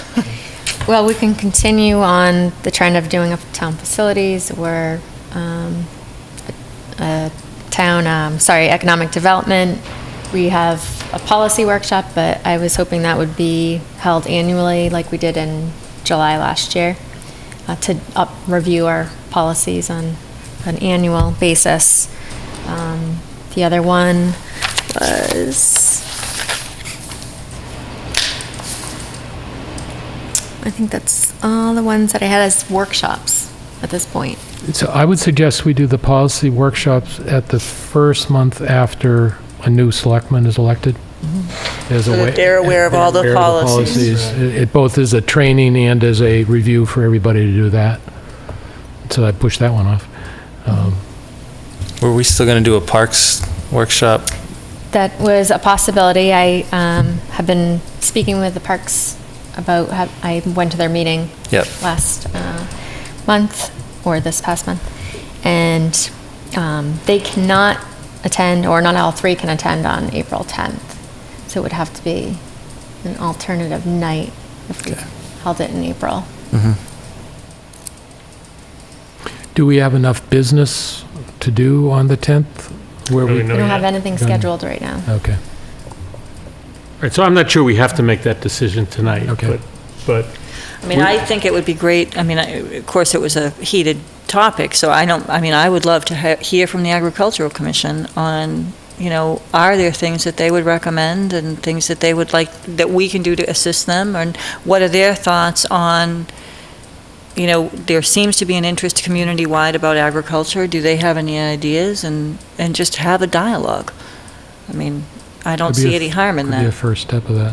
I don't see any harm in doing that, if they're And- available. And I'd like to dive deeper into the subject of how can we help people make a living at agriculture too, and not just supporting the hobby of a couple people. If we're really trying to do economic development through agriculture, how do we help people really make a living at it? Exactly. Agreed. So we could make that one for April workshop. And we also wanted to talk to conservation about the trails. Right, but I don't know if we. I mean, you just say if the agricultural people Yeah, can't if meet. it- right, maybe if the- have a right. couple conservation commissioners come in. All right, so let's do this. We decided we don't need the whole April 10th to talk about social media, so we'll make that an agenda topic on either the 3rd or the 10th, or the 3rd or the 17th or whatever, and we'll see if we can develop it, depending on availability of various other boards, et cetera, the parks, agriculture, conservation. We'll work on that. Okay. All right? In advance of the social media one, if you'd send that policy, all the policies we have on it again, just beforehand. Great. Yeah, that would be helpful. Thank you. Okay, minutes. We have minutes for March 6th. Warrants. We have an accounts payable warrant in the amount of $373,684.73. A payroll warrant in the amount of $777,903.06. Payroll deduction in the amount of $160,526.45. And a payroll, No, final payment for that. final payment, oh, this is the middle school, high school project, $172,455.23.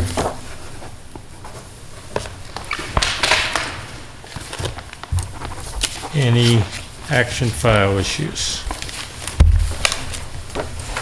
No, I'm just holding this. Any, I just had something. I asked Adam Bernie to come tonight. Do you have any questions about Gilchrist Road or the planning board articles? Well, it's hard to comment on the planning board articles because we don't know what they say. But the, want to give us a highlight? We're changing everything. Not planning anymore. No, the first they're divided into 5 articles because they address different sections. Section 4, or Section 250-4 of the code is the allowable uses and all of the different districts, overlay and hard districts within town. That whole section is being completely revamped.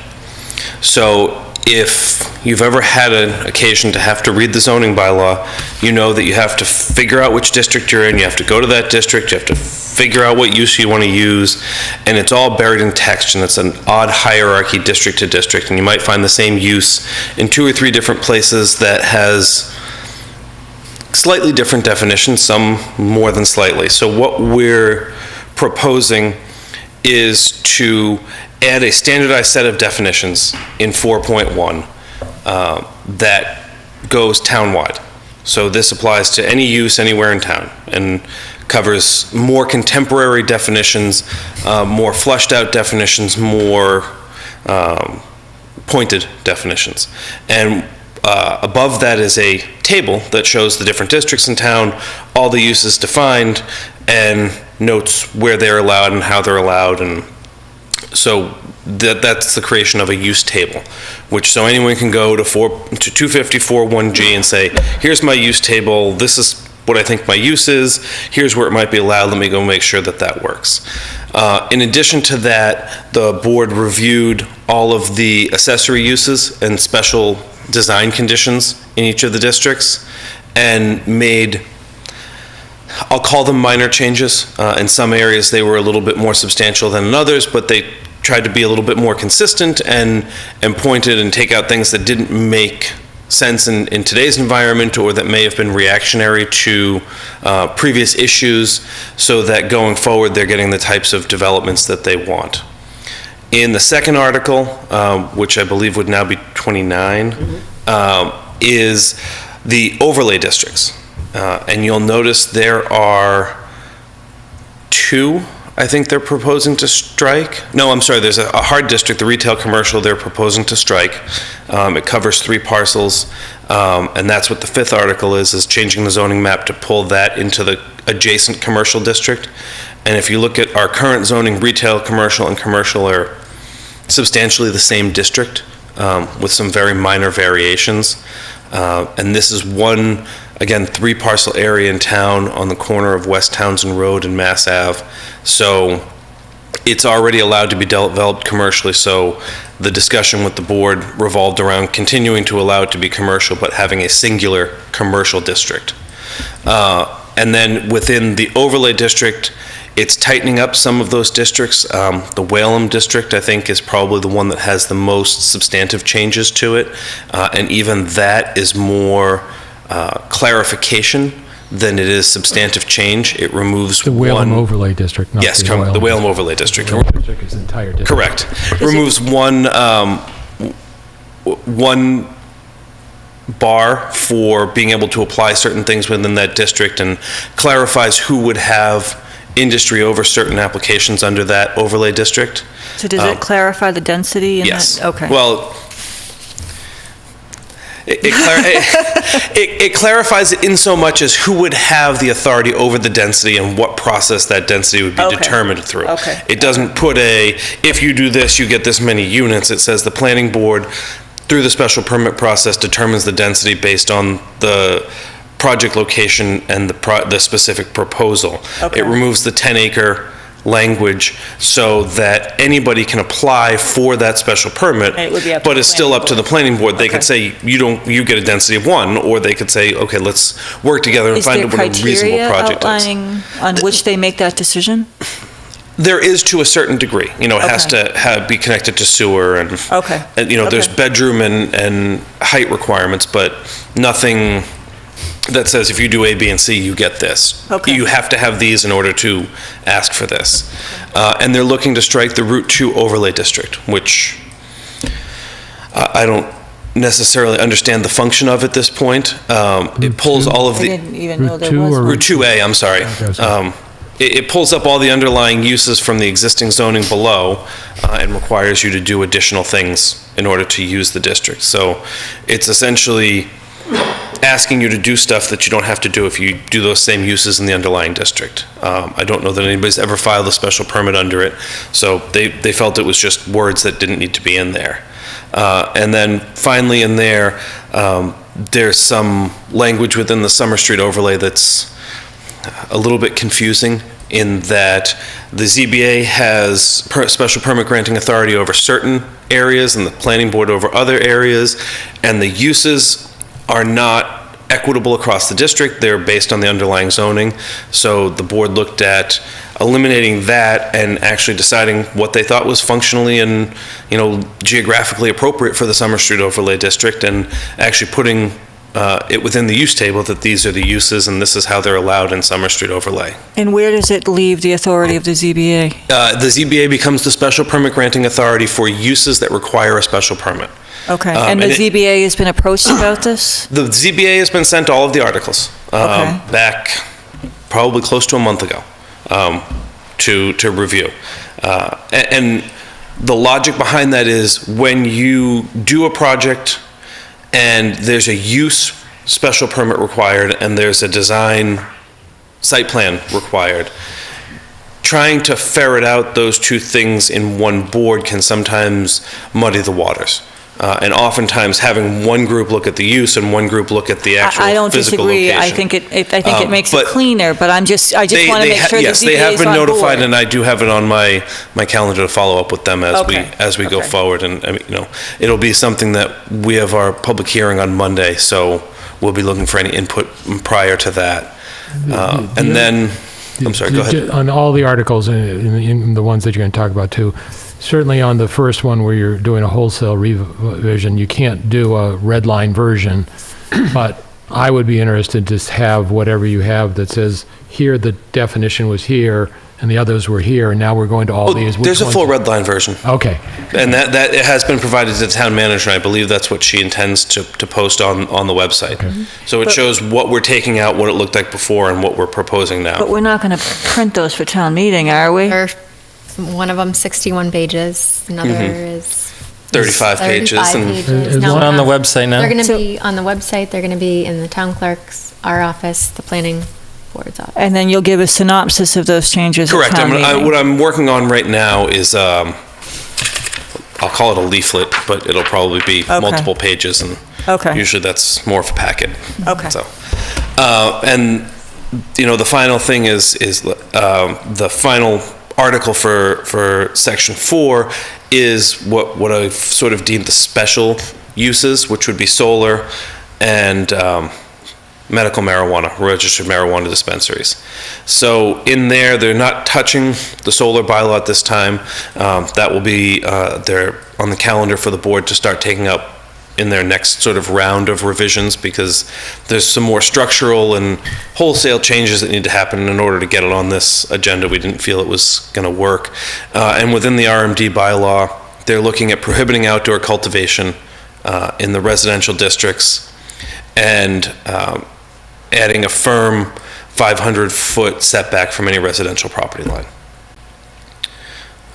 The Article 31 is removing our special permit timeline that's contrary to the statutory requirements.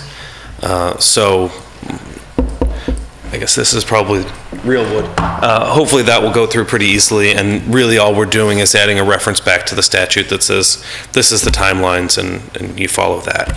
And then, as I said, the final article is a zoning map change, which is required in order to pull that district out.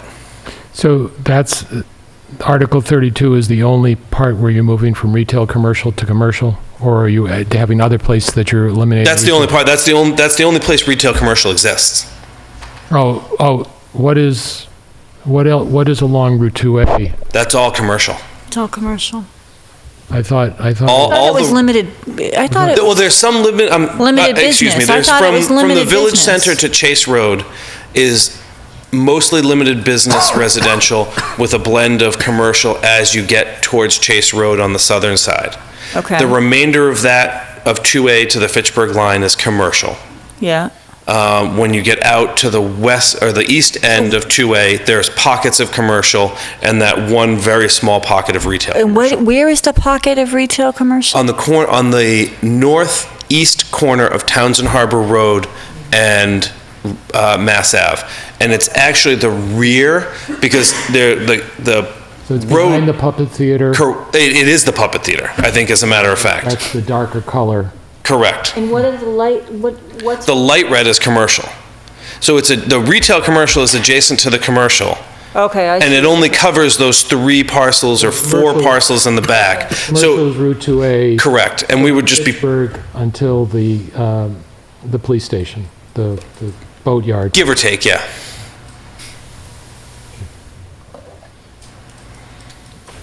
All right. So that's what we have. And what is the Gilchrist? The town, lo those many years ago, has a parcel that is a 20-foot strip from Gilchrist into the rear area of, sort of to get access towards the Old Town Forest. With the purchase of the Lane property, there is a trail that traverses from the Lane property through this private property on Gilchrist Street. I think it's 171, if I have my numbers correctly, and then dips back into town property. So there's a corner of this trail that travels through private property. That property and the property on the other side of the town's parcel were recently put up for sale by the owner, who happens to be one person happens to own both.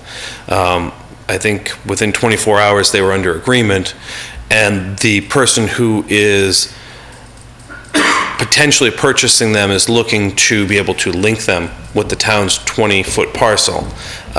There's some support from the Conservation Commission on swapping equivalent or getting a slightly larger piece back to have the town retain ownership of that trail to continue that connection and prevent a house being put there or some other private, development happening, and there being an issue with the continued travel between one part of town property and the other through this trail. So there's I think there's some question about what the actual swap would look like and where the land would end up, but my understanding in discussing with this individual was that he's willing to give the town at least what he would get, if not more, to be able to make this work. And that's coming from the citizens as opposed to conservation, or both? Well, the Conservation Commission has been in discussions with this individual and is potentially looking to sponsor the swap. Today, one of the two individuals dropped off a citizen petition in my office. I haven't had a chance to call him back and say, I don't know why it came to me, but there is one sitting on my desk that has 10 signatures on it. Not knowing what the voting roll looks like, I can't say whether it's a valid petition or not, but we'll get that sorted out tomorrow. I will tell you that this came up specifically when we were looking at the Lane property. The land acquisition team looked specifically at this piece and recognized the need to preserve access there. And I've actually talked with Brandon Kibbe about this, and I think that, retaining that access and doing a land swap would potentially be beneficial. So it's either a citizen's petition that the conservation will weigh in on? Correct. Or the conservation may support the petition. Okay. Good. Any other questions for Adam? Looking forward to reading the many pages. Thank you. I'll send you it tomorrow morning. Thank you, Adam. Thank you. We still have a executive session at the end. I'm going to do committee reports, but ask you just do highlights. Anybody have any committee reports? Well, just quickly, the ZBA is meeting on the 28th, and there are just a couple minor things on their agenda. The school committee is meeting on the 21st. They have a vacant seat. There's an opening now in the school committee. The secretary resigned. Anyone who's interested in applying to join the school committee is asked to send something into, I think, probably Liz Peterson. So I would check with, I think before the next meeting. Heather Soroka mentioned it briefly to me tonight, so I didn't really get a full report. So anyone interested in serving on the school committee, I think the appointment would be, is it a joint appointment between us? It would be a joint appointment between ourselves and the school committee until the next election, not this coming one, but a year from now. And today, Adam, I, and Ed Himlin met at the Department of Environmental Protection on a possible 319 grant application for the Upper Malpas and the coldwater fisheries. Wow, that's great. So we'll be looking for getting some support for public outreach with Hickory Hills and maybe some wealth of data you have to help us with that application. Great. That's it. Anybody else? No, no update from Conservation. The MPO meeting scheduled for tomorrow is canceled because of the storm and rescheduled tentatively till next week. And I'll just repeat what I said at the beginning, which was the Charter Review Committee has provided its draft report, which is now on the town website, as well as the actual wording with a red line version. And our hearing is on Thursday, April 5th, here at Town Hall at 7 p.m., and it will be televised. And the Finance Committee meets Thursday night, starting at 6, and they have a very, very full agenda because of the snow cancellations, so they're going to review several budgets and go from 6 till whenever. Okay? They should bring coffee. Our upcoming schedule is, our next meeting is on April 3rd. We will work on a workshop proposal for April 10th, and then we will meet on the 17th. Before I entertain a motion to go into executive session, is there any public comment from the public? Dave, please.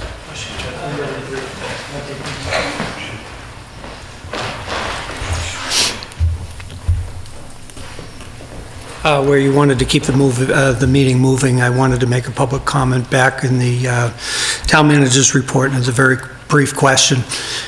With the relocation of the Earth Day event, have all of the appropriate boards been contacted with the change? Because there are some definite issues with the relocation that need to be reviewed by the Board of Health. So that would be up to the Park Department, since it's their... No, it's up to the person has the permit for the event. Right, but it's not the Board of Selectmen who gave permission Correct. for that, so... Well, Because it's except part... that in your motion, you initially. required that all appropriate boards... Right. Right, But because now we that we were giving permission to use land under the jurisdiction of the Board of Selectmen. So now it's up to the Okay. Park Department to make sure all those things are met. Okay. I just wanted to mention that So there are you- issues with the yeah. relocation. So maybe you want to follow the Board of Health, Let the chair of the Board of Health... and we can- should I maybe can send an circulate, email to- circulate to all the or- departments that, Okay. Thank you. I can let her know. Thank you.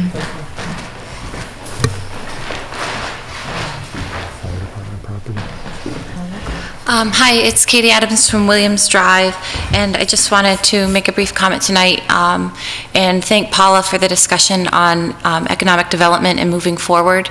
I feel like the conversation was focused just on the survey and whether or not that had relevance, but I have been to every charrette or every meeting, and some common themes do rise up from everywhere. So whether or not we validate the non-scientific data of the survey, I think there's still some common things that are rising to the surface, particularly with the agricultural focus of the town. And I think there are things we can do, like Heather said, pick one thing and solve it, and focusing on something where we can move one thing forward. I think we really need to be at that point. And I just wanted to say, I feel like the conversation was about the survey, but if you really look at the year we've had in the different charrettes, if you look at the screenshots of the whiteboards from these productive meetings, there are themes that are emerging, and I just wanted to say thank you for acknowledging that, because I think that is listening to the community, and I think it is time to pick things to move forward on. Thank you. Thank you.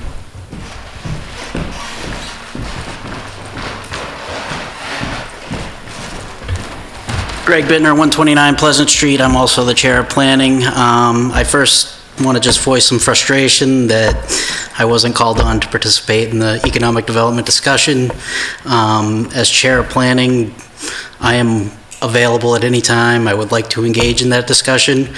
I feel that we did have meetings that were productive, but I feel at this point the momentum has kind of stopped and we're kind of leading on different courses, and I'd like to re-engage with you guys. I think having a liaison that would actually give committee reports would be more helpful.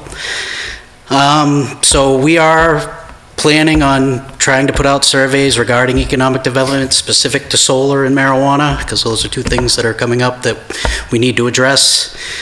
And again, we're more than willing and able to engage in the discussions. So thank you very much. thank you. Great, thank you.